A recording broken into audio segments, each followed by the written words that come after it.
오늘 하나님께서 우리에게 주시는 은혜의 말씀 함께 상고하기 원하는데요. 히브리서 8장 12절 13절 말씀입니다. 매 주일마다 우리가 함께 상고하고 있는 히브리서 말씀인데요. 이번 주일에 11절까지 함께 상고했고요. 오늘 이어서 12절 13절 두 절 말씀 함께 받도록 하겠습니다. 두 절 말씀 우리 함께 합독하며 봉독해 올려드리도록 하겠습니다. 함께 읽겠습니다. 시작. 내가 그들의 불을 긍휼히 여기고 그들의 죄를 다시 기억하지 아니한다 하셨느니라. 새 언약이라 말씀하였음에 첫 것은 낡아지게 하신 것이니 낡아지고 새하는 것은 없어져 가는 것이니라. 아멘. 다시 기억하지 아니하리라 라는 말씀의 제목을 함께 은혜 나누기 원합니다. 올해 많은 일들이 있었습니다. 조금 전 우리가 영상으로도 봤지만 너무 감사한 일도 많았고 기쁜 일도 많았고 가슴 벅차 오르는 일도 많았고 또한 아쉬운 일도 있었습니다. 많은 사람들이요, 12월 마지막 날 12월 31일 이 시간쯤 되면 자연스럽게 뒤를 돌아보는 것 같아요. 근데 많은 사람들이 우선 잘했던 일보다는 못했던 일들을 더 많이 떠올리는 것 같아요. 잘했던 일들은 그냥 지나가지만 못했던 일, 창피한 일, 억울한 일 이런 것들은 더 생생하게 기억나잖아요. 생생하게 기억나고 그래서 감사보다는 아쉬움과 후회의 감정을 더 많이 느끼는 시간이기도 합니다. 그래서 많은 사람들이 올해는 많이 아쉽지만 그래도 어떻게든 버텼다. 여기까지 왔다. 내년에는 기필코 달라지리라. 이렇게 마음으로 다짐하기도 합니다. 하지만 우리는요, 이 시간 지나온 해를 아쉬워하기보다는 주님이 지나온 그 모든 순간 동안 우리와 함께 동행해 주셨기에 감사하며 주님께서 함께 하셨기에 여기까지 올 수 있었습니다 라고 고백하며 감사하는 마음으로 이 시간 주님 앞에 함께 나가기 원합니다. 우리는 주님께 지나온 해를 보내면서 한 해 감사 예배를 드리기 위해 여기 모였습니다. 그래서 우선 감사한 일들을 돌아보려고 하는데요. 감사할 것이 정말 많아요. 아까 영상에도 봤지만 또 지금 당장 감사한 거는 이 추운 겨울날 매서운 추위와 바람을 피해서 밖은 지금 체감 기온이 영하 10도 이하로 내려갔다는데 감기 조심하시고요. 근데 이렇게 추운 날 바람을 피해서 또 추위를 피해서 예배 드릴 수 있는 공간이 있다는 게, 예배당이 있다는 게 얼마나 감사한지요. 그리고 언제든지 이곳에 와서 주님께 마음껏 부르짖고 찬양하고 기도할 수 있는 장소가 있다는 것이요, 또한 얼마나 감사한지요. 가장 감사한 것은요, 주 예수님께서 이 순빛교회에 우리 한 사람 한 사람을요, 예수님의 몸된 교회의 지체로 불러주시고 구원해 주셨다는 게 가장 감사해요. 그리고 이 시간 주님의 진리의 말씀으로 함께 교제 나눌 수 있어서 더욱 감사합니다. 이 모든 것이요, 주님의 은혜입니다. 정말 주님이 함께 하셨기에 여기까지 올 수 있었습니다. 나 혼자 애써 힘들게 온 것 같지만요, 아닙니다. 나 혼자 온 것이 아닙니다. 주님이 동행해 주셔서 올 수 있었습니다. 주님이 붙들어 주셔서 올 수 있었던 거예요. 한번 돌이켜보세요. 올 한 해 힘들었던 시간들 많잖아요. 남들은 모르는 정말 힘든 시간, 사망의 음침한 골짜기를 지나는 것 같은 그 어둠의 시간들 있었잖아요. 근데 그 모든 순간 동안, 그 모든 시간 동안 주님이요, 나와 함께 하셨어요. 주님이 내가 힘든 시간, 눈물 흘리는 시간, 몸이 아파서 누워있던 시간, 두려웠던 시간, 하지만 내가 아무것도 할 수 없었던 그 모든 시간에 늘 한결같이 내 옆에서 나를 붙들고 계셨고 주님이 주신 힘으로 이기면서 승리하면서 이곳까지 올 수 있도록 인도해 주셨습니다. 그래서 우리가요, 이 시간 이 은혜의 자리에 함께 서 있음을요, 고백할 수밖에 없는 거예요. 이렇게 우리의 영원한 대제사장 되신 예수님의 은혜를 의지하며 은혜의 보좌 앞으로 나온 우리에게 오늘 주님께서는요, 오늘 송년 감사 예배를 보내는 이 밤에, 이 뜻깊은 밤에 우리에게 히브리서 말씀을 주고 계십니다. 그럼 조금 전에도 읽었지만 다시 한번 우리 히브리서 8장 12절 말씀 함께 읽겠습니다. 시작. 내가 그들의 불의를 긍휼히 여기고 그들의 죄를 다시 기억하지 아니하리라 하셨느니라. 아멘. 네, 우리가 올 한 해 정말 주님 앞에 떳떳하고 멋지고 온전하게 살아왔으면 너무 좋았겠지만 그러지 못했던 시간들이 더 많잖아요. 우리가 하나님 앞에 불의하고 우리가 항상 생각하는 것이 죄와 악분이라 늘 주님의 마음을 아프게 하고 주님을 날마다 십자가에 못 박는 짓을 반복해왔던 우리였는데요. 하나님 우리에게 이런 우리에게요, 오늘 놀라운 기쁜 소식을 전해주시는 거예요. 뭐라고 말씀하시죠?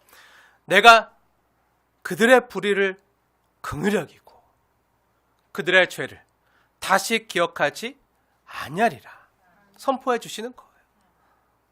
사랑하는 여러분, 이 말씀은요, 한 해를 보내는 이 마지막 시간에 주님께서 저와 여러분에게 주시는 은혜의 선언인 줄 믿으시기 바랍니다. 내가 너희의 불의를 긍휼히 여기고 너희의 죄악을 다시 기억하지 아니하리라. 하나님의 말씀이에요.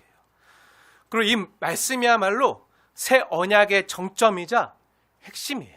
새 언약의 정수하고도 같은 말씀인데요. 주님께서 우리의 불의를요, 긍휼히 여기시고 다시 말해서 우리를 사랑하셔서 우리의 죄를 다시 기억하지 않는다고 죄사함의 은총을요 선포해 주시는 거예요. 그럼 여기서 질문 하나 드릴게요. 그럼요, 사랑하는 여러분, 모든 것을 아시는 전지전능하신 하나님께서 잊어버리신다는 말이 무슨 의미일까요? 그들의 죄를 다시 기억하지 아니하리라 말씀하셨는데요, 기억하지 않겠다는 말은 무슨 의미인가요? 하나님 기억력이 안 좋으신가요? 까먹으셨나요? 아니죠. 하나님 다 아세요. 하나님의 기억 못하시는 것이 있나요? 없죠. 하나도 없어요. 우리가 잘 알다시피요, 하나님은 우리의 과거도 우리의 실수도 우리가 남모르게 행했던 죄악도요 다 아시는 분이세요. 하나님은요 모든 걸 다 아세요. 하나님 앞에 완전 범죄란 없어요. 사람은 속일 수 있어도요, 은밀한 중에 보시는 하나님은요 속이지 못하는 거예요. 다 아세요. 다 기억하고 계세요. 모르시는 게 없는 분이세요.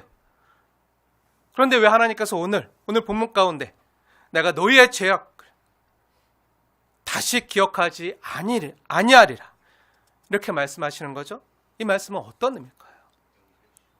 이 말씀은요, 하나님께서 우리의 죄악을요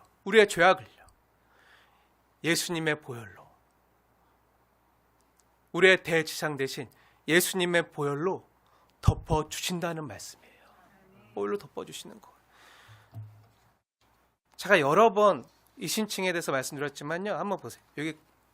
이게 만약에 우리의 모습이에요. 더럽고 까만 죄악된 모습이라면 이런 우리는 여전히 이런 더러운 죄인이지만 하나님께서 우리를 보실 때 이렇게 보세요. 의로우신 예수님으로 덮어서. 우린 여전히 더러운 죄인이지만 하나님께서 예수님 안에 있는 나를 보실 때요, 나의 영원한 대지상이시며 새 언약의 중보자이신 예수님께서 나를 위해 흘리신 그 십자가의 보혈을 보시고 나의 죄를 덮어두시고 기억하지 아니하시겠다는 은혜 선언이에요. 너희의 죄가 주홍 같을지라도 어떻게 해요? 눈과 같이 이어질 것이요 진홍같이 붉을지라도 양털같이 희게 되리라. 어떻게 해요?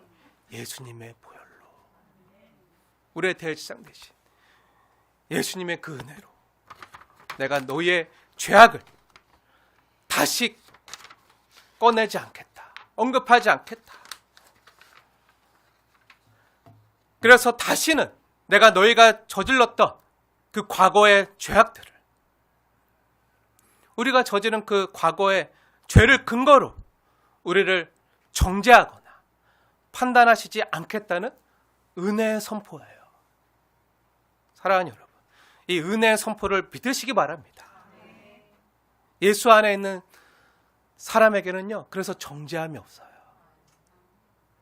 이 선포는요, 이미 남들 앞에 드러난 죄악뿐만 아니라 남들에게 드러내기 힘든 나만 아는 은밀한 죄와 허물이 있다고 해도요, 진실로 우리를 긍휼히 여기시는 대지상 예수님 앞에 나는 죄인입니다, 진심으로 고백하며 내 죄악을 내어놓고 진심으로 회개하기만 한다면요, 예수님은요, 십자가에서 흘리신 자신의 보혈로 우리의 모든 죄를 깨끗하게 사해 주시고 용서해 주신다는 약속이에요. 그래서 하나님께서는요, 이사야서 1장 18절에 이렇게 말씀하셨어요. 중요하기 때문에 우리 다 함께 찾아볼까요? 성경 우리 한번 찾아보세요. 구약 성경 이사야서 1장 18절.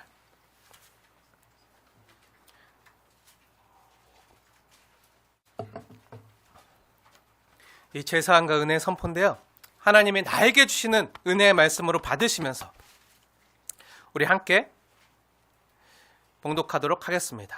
함께 읽겠습니다. 시작. 여호와께서 말씀하시되 오라 우리가 서로 변론하자. 너희의 죄가 주홍 같을지라도 눈과 같이 희어질 것이요 진홍같이 붉을지라도 양털같이 희게 되리라. 하나님의 말씀입니다. 하나님의 말씀이에요.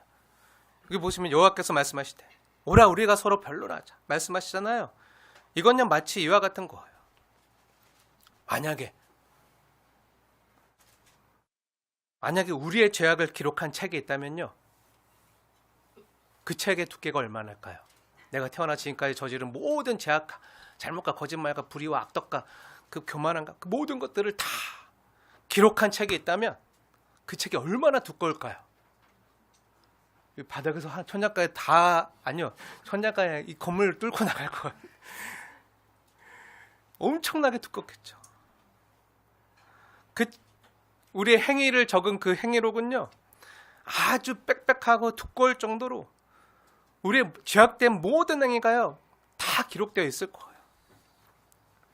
그런데요, 그 우리의 죄악된 그 모든 행위를 적은 그 행위록을요, 우리 주 예수님께서 자신의 이름이 적혀있는 그 도장에 어린 양의 보혈의 인장으로 우리 모든 그 죄악된 목록들이 다 적혀서 사형 죄값은 사형 다 죽어 골백번 아니요 잇몸이 죽고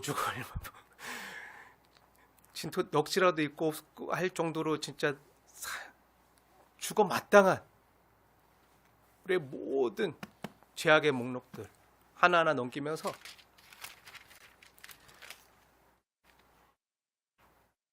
예수님의 보혈을 듬뿍 찍어서 그 어린 양의 인장으로 다 각 페이지마다 이미 폐기됨, 이것도 폐기됨, 이것도 폐기됨, 그렇게 다 어린 양의 인장을요, 도장을요, 예수님의 보혈로 다 찍어주신 거예요. 다 찍어주신 거예요. 십자가에서 영단번에 다 찍어주신 거예요.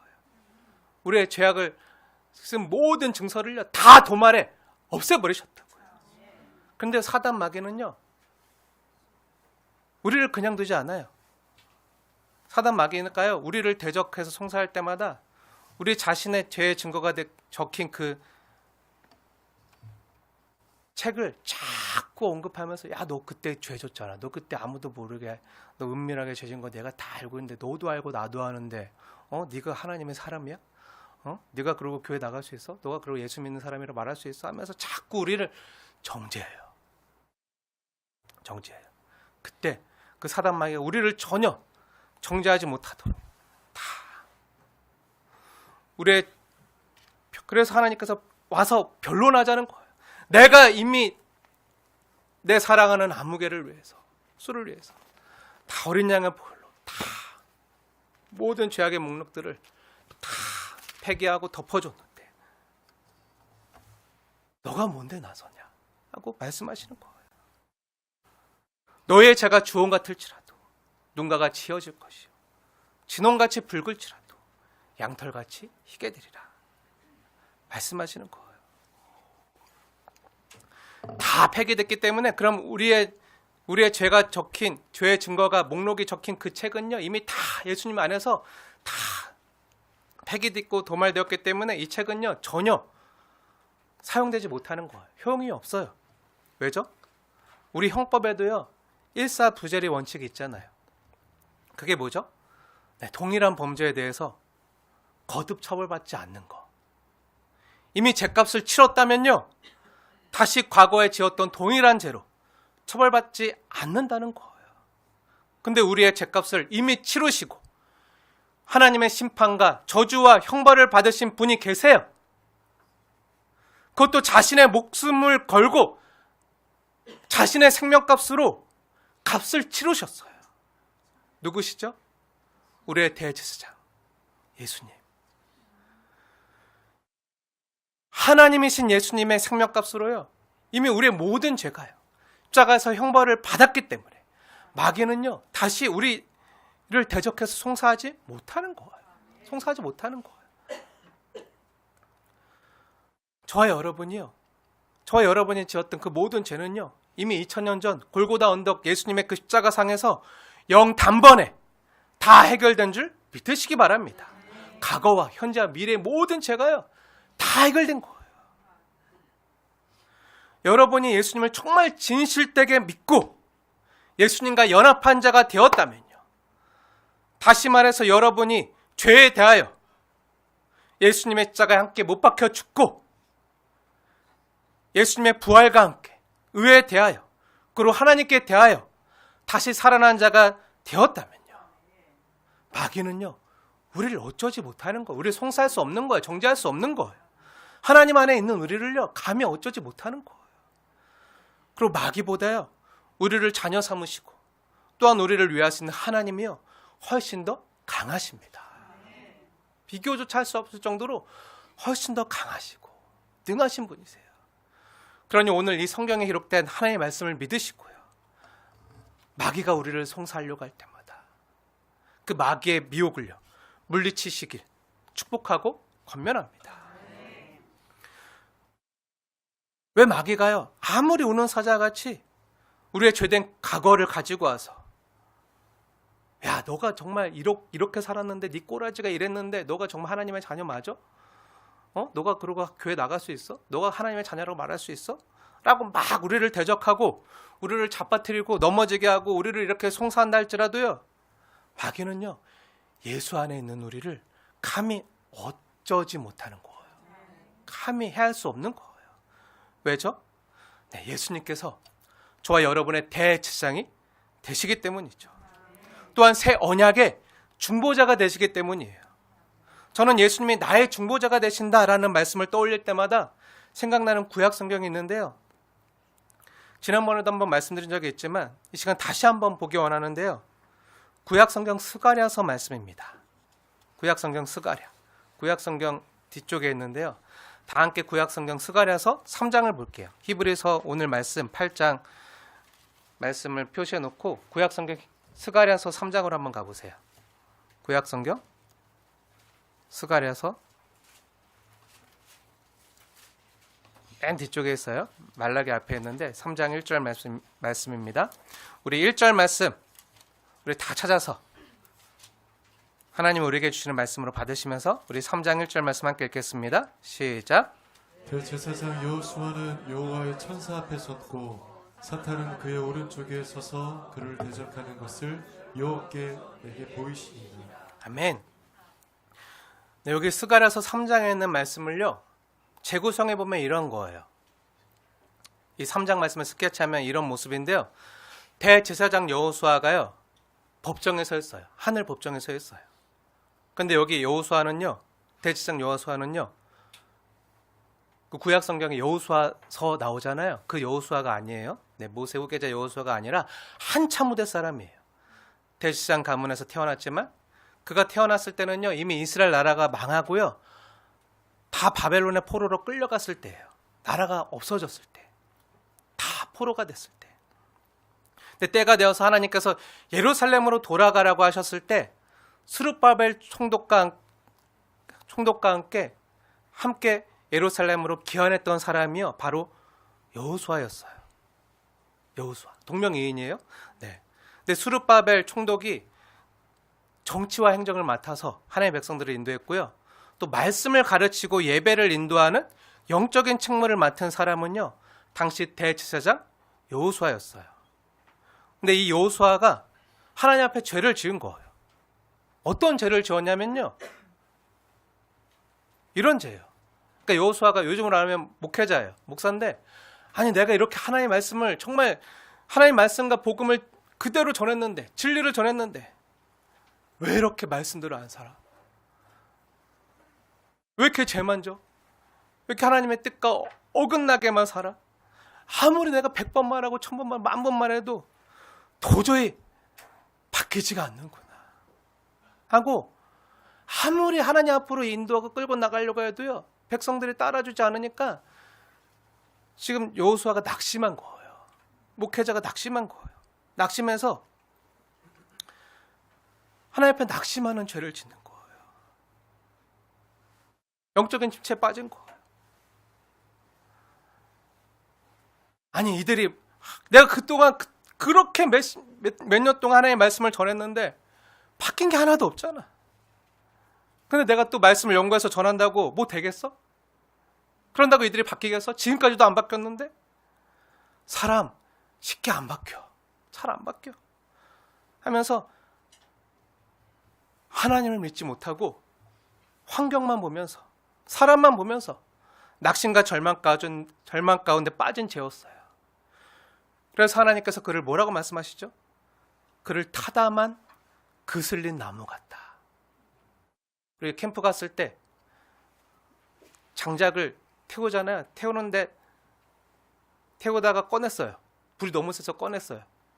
근데 타다가 막 그슬린 나무, 겉에는 까만 재만 있는 그슬린 나무, 그걸 다시 불 붙여 태우려면 타나요?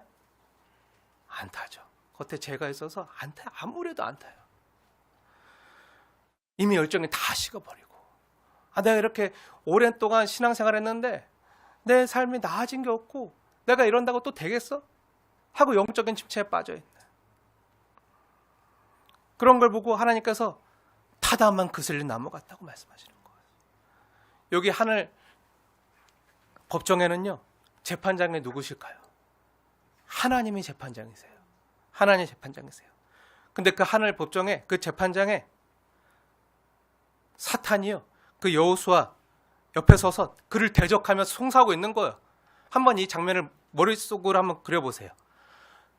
하나님께서 재판장으로 앉아 계세요. 피고인 여호수아가 있어요. 하나님 앞에 죄를 지은. 근데 그 앞에 검사 그 사탄이요. 얘 죄인이에요. 나쁜 놈이에요. 나쁜 사람이에요. 하면서 계속 송사하면서 대적하고 있는 거예요. 그를 고소하는 검사는 사탄이에요. 사탄이 여호수아를 이렇게 고소하는 거예요.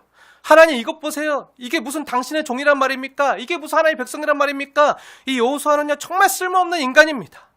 하나님의 일을 맡겨도 그것 하나 성취하지 못합니다. 제가 그럴 줄 알았습니다. 벌써 여기 낙심해가지고 지금 서 있는 꼴을 보십시오. 저 여호수아가 걸치고 있는 옷을 보십시오. 여기 옷에 똥칠한 채 지금 재판장에 끌려 나와 있는 것을 보시면 모르시겠습니까? 지금 저 여호수아가 입고 있는 저 더러운 옷이 바로 확실한 증거입니다. 확실한 증거입니다. 빼박 증거가 있는 거예요. 물증이 있는 거예요. 그렇게 막 마귀가요 막 송사하는 거예요. 근데 본문을 자세히 보시면요, 이 스가랴서 3장 본문을 자세히 보시면 이 재판정에 꼭 있어야 될 한 사람이 없어요. 한번 잘 생각해 보세요. 재판장 하나님이 계십니다. 검사 사탄도 있어요. 죄인된 피고인 여호수아도 있어요. 그런데 형사재판에서 꼭 있어야 될 한 사람이 빠졌죠. 그게 누구죠? 네, 변호사. 변호사가 없는 거예요. 스가랴서 3장을 아무리 봐도요, 변호사는 찾아볼 수가 없어요. 그때 놀라운 일이 벌어집니다. 여러분 2절 말씀 보세요. 2절 말씀 보겠습니다. 제가 읽겠습니다. 여호와께서 사탄에게 이르시되 사탄아, 너를 책망하노라. 예루살렘을 택한 여호와가 너를 책망하노라. 하나님 말씀하시는 거예요. 4절도 읽어보겠습니다. 제가 읽겠습니다. 4절. 여호와께서 자기 앞에 선 자들에게 명령하사 그 더러운 옷을 벗기라 하시고 또 여호수아에게 이르시되 내가 너의 죄악을 제거하여 버렸으니 너에게 아름다운 옷을 입히리라 하시기로. 지금 무슨 장면이죠? 재판장이신 하나님이요, 변호사가 된 거예요. 변호사가 돼서 우리를 송사하고 정죄하는 그 마귀에게 하나님이 대적하면서 지금 마귀에게 조용히 하라 하면서 내가 위하는 이 여호수아를 누가 감히 책망하냐. 나는 너를 책망한다. 그리고 그 죄인된 피고인으로 빼박 증거로 서 있는 그 여호수아에게 이렇게 말씀합니다. 그 더러운 손을 벗기라. 내가 너에게 아름다운 옷을 입히리라. 여러분 이런 재판 본 적 있나요? 이런 재판은요 하나만 하죠. 그렇죠? 아무리 그 검사의 말이 옳더라도요, 죄 지은 빼박 증거 그 더러운 옷이 있더라도요, 재판장이 그 검사의 말을 기각하고 오히려 피고의 편에 서서 변호를 받고 있는 거예요. 아니 오히려 사탄을 책망하고 있는 거예요. 사탄아, 여호와가 너를 책망한다. 너가 잘못한 것이다. 나는 여호수아를 좋아한다. 나는 내 자녀를 좋아한다. 내 백성을 좋아한다. 내 백성의 더러운 옷을 다 벗겨라. 내가 그의 죄가를 죄해버렸다. 그에게 아름다운 옷을 다시 입혀줄 것이다. 이렇게 말씀하시는 거예요. 우리 하나님께서 재판장이시면요, 우리 하나님께서 재판장이시면서 동시에 지금 변호사가 되셔서 그의 더러운 옷을 다 벗겨주시고 그를 깨끗하게 만들어주시는 장면이에요. 어떻게 보면요, 이 장면은요, 삼위일체 하나님께서 우리의 재판장이 되어주시고 또한 변호사가 되시는 장면을 성경에서 가장 극명하게 나타난 이야기예요. 하나님이 우리를 위하십니다. 그렇습니다. 이것이 은혜고요, 이것이 복음입니다. 참으로 탄성이 나올 수밖에 없는 기쁜 소식이에요. 이 말씀을 읽으면서 기억나는 성경의 장이 있는데요, 제가 너무나도 좋아하는 사랑하는 로마서 8장 말씀인데요, 안 찾으셔도 돼요. 제가 읽어드리겠습니다. 만일 하나님이 우리를 위하시면 누가 우리를 대적하리요? 누가 능히 하나님이 택한 자들을 송사하리요? 만일 의롭다고 하신 분이 하나님이시면 누가 택하신 자들을 송사하여 죄를 정하겠느냐? 죽으실 뿐 아니라 다시 살아나신 자는 그리스도 예수시니 하나님 우편에 계신 자요, 우리를 위하여 대신 간구하시는 자이다. 누가 감히 예수 믿는 사람을 정죄할 수 있겠느냐? 누가 우리를 그리스도의 사랑에서 끊을 수 있겠느냐? 환난이나 공고냐 핍박이냐 기근이냐 적신이냐 위험이냐 칼이냐 심지어 죽음도 우리를 그리스도의 사랑에서 끊을 수 없느니라. 이 모든 일에 우리가 사랑하시는 이로 말미암아 넉넉히 이기느니라. 하나님의 말씀이에요. 사랑하는 여러분, 재판장이신 주님이요, 우리와 함께 하시고 그분이 우리의 변호인이 되시는데요, 대지상이 되어주시는데요, 대원자가 되어주시는데요, 누가 우리를 정죄할 수 있겠습니까? 여호수아의 더러운 옷을 다 벗겨버리고 깨끗한 옷을 입히라고 하나님이 말씀하자 곁에 섰던 스가랴가요 한마디 거들어요. 5절 말씀인데요, 5절 말씀 한번 자세히 보세요. 스가랴서 3장 5절 뭐라고 나오죠? 잘 보세요. 정한 간을 그 머리에 씌우소서. 지금 여호수아가 죄인된 모습으로 피고인으로 끌려 나와 있잖아요. 머리에 아무것도 안 쓴 나약하고 초라한 모습의 여호수아에게 어떻게 하시죠? 관을 씌워주시는 거예요. 놀라운 관을 씌워주시는 거예요. 다시 정한 관을 머리에 씌워주시는 거예요. 화려하고 위험 있는 거룩한 옷을 입혀주시고 관을 씌워주시는 거예요. 다시 하나님의 사명을 감당하는 직분자로서, 사명자로서 하나님께서 다시 세워주시는 거예요. 사랑하는 여러분, 그냥 세워준 정도가 아니라 오늘 본문 13절에 나타난 말씀, 히브리서 8장 13절 말씀 한번 다시 보세요. 새 언약의 중보자 되시는 예수님께서 자신이 희생제물이 되어서 값을 치루어 세워주신 거예요.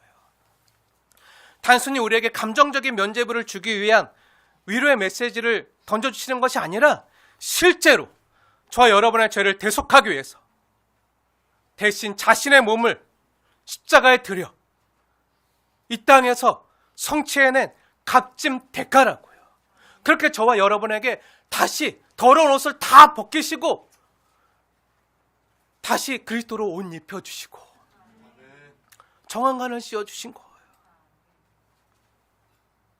그래서 저와 여러분이 받은 은혜는요, 너무나도 고귀하고 값비싼 은혜인 거예요. 이 옷을 입혀주시고 관을 씌워주기 위해서 예수님이 치러야만 했던 그 대가는요, 어마어마했어요.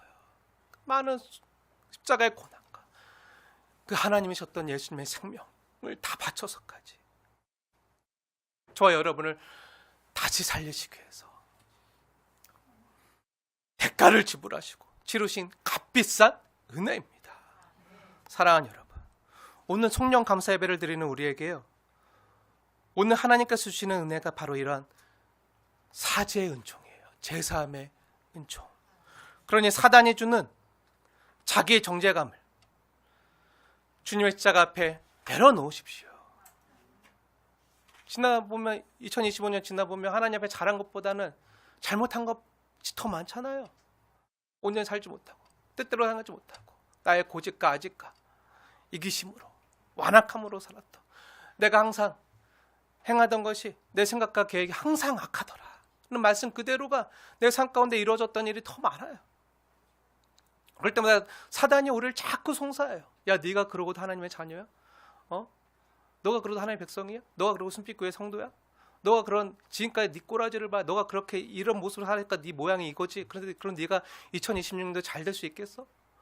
막 이렇게 마귀가 우리를 송사하고 대적하고 정죄할 때요, 오늘 우리에게 주시는 하나님의 이 말씀을 믿음으로 받으십시오. 그리고 마귀의 그 송사나 또 자기 정죄감을요, 주님 십자가 앞에 함께 못 박으십시오. 십자가 앞에 내려놓으세요. 주님 앞에 내려놔야지요, 2026년도 다시 주님과 함께 동행하며 걸어갈 수 있는 거예요. 짐을 내려놔야 다시 주님과 함께 멍에를 메고 갈 수 있다고요. 다시 한번 오늘 히브리서 13절 말씀 다시 한번 보세요. 히브리서 8장 13절 말씀, 하나님 나에게 주는 축복의 말씀으로 받으시면서 함께 읽겠습니다. 시작. 새 언약이라 말씀하셨음에 첫 것은 낡아지게 하신 것이니 낡아지고 쇠하는 것은 없어져 가는 것이니. 아멘. 사실 이 말씀은요, 이 말씀은 첫 것인 율법이요, 새 언약의 중보자이신 예수님이 와서는 이제 쓸모 없어졌다는 말이에요. 낡아지고 새하지고 없어져 가는 것을 말씀하시는 거예요. 이걸 우리에게 적용하면 어떻게 되죠? 네, 더 이상 낡은 것에 묶여있지 말라는 거예요. 낡은 것은 끝났다는 거예요. 지나간 것은 지나간 거로 두라는 거예요. 옛 구습, 옛 사람, 옛 피조물로 살지 말라는 거예요. 더 이상 과거에 묶여 살지 말라는 거예요. 이제 새 언약의 중보자 대신 예수님 안에서 새롭게 살라는 거예요. 새 언약의 중보자 대신 예수님 안에서 우리가 새롭게 되었다는 거예요. 그러니 그리스도로 옷 입고 머리에 정한관을 썼다는 거예요. 그래서 다시 출발할 수 있는 모습으로 예수님께서 우리를 십자가에서 다시 세우셨다는 거예요. 사랑하는 여러분, 오늘 성령 예배를 드리는 이 밤에요, 낡아지고 옛 것을 끝내시는 하나님 앞에서 우리의 묵은 마음을 깨끗이 정리하십시오. 끝내지 못한 미움, 용서하지 못한 관계, 여전히 지속하고 있는 은밀한 제약들, 여전히 나를 붙잡고 있는 과거, 낡은 언약, 낡은 삶의 방식, 낡은 자기 정죄감을요, 잘못된 습관을요, 예수님 십자가 앞에 못 박으십시오. 하나님께서 희망찬 새로운 새해를 선물로 주셨는데도 아우, 내가 뭘 할 수 있겠어, 나는 원래 이런 놈인데 하면서 체념하게 만드는 과거의 나의 모든 이미지를요, 다 예수님 십자가 앞에 못 박으십시오. 우리에게 새 언약의 중보자가 있음을 믿으시고 그 예수님께서 나의 편이 되어주셔서, 나의 변호사가, 나의 대언자가, 나의 대지상이 되어주셔서 나를 그리스도로 새롭게 옷 입혀주시고 내 머리에 정한관을 씌워주시고 나를 하나님의 자녀로 다시 세운 것을 여러분 믿으십시오. 다시 출발할 수 있는 출발선에 세운 것을 믿으십시오. 언제요? 오늘 이 시간에 그 주님과 함께 가십시오. 옛 구수, 옛사람, 옛 피조물, 이런 것들은요, 낡아진 것은요, 오늘 말씀대로 다 새하여 없어져 가는 거래요. 끝난 거래요. 이런 것들은요, 새 언약의 백성으로 부르신 우리와는요, 더 이상 어울리지 않는 거예요. 언밸런스한 거예요.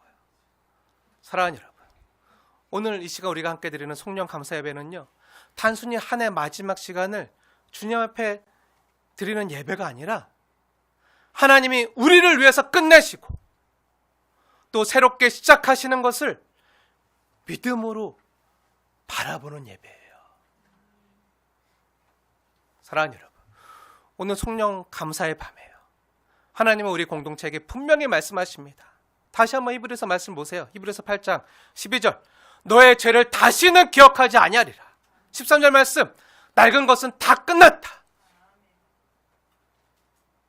내가 너를 새롭게 옷 입혀주겠다. 정한관을 씌워주겠다. 다 시작하면 된다. 사명자로 다시 우리를 불러주시는 거예요. 그러므로 사랑하는 여러분, 지나간 것은요, 지나간 대로 보내십시오.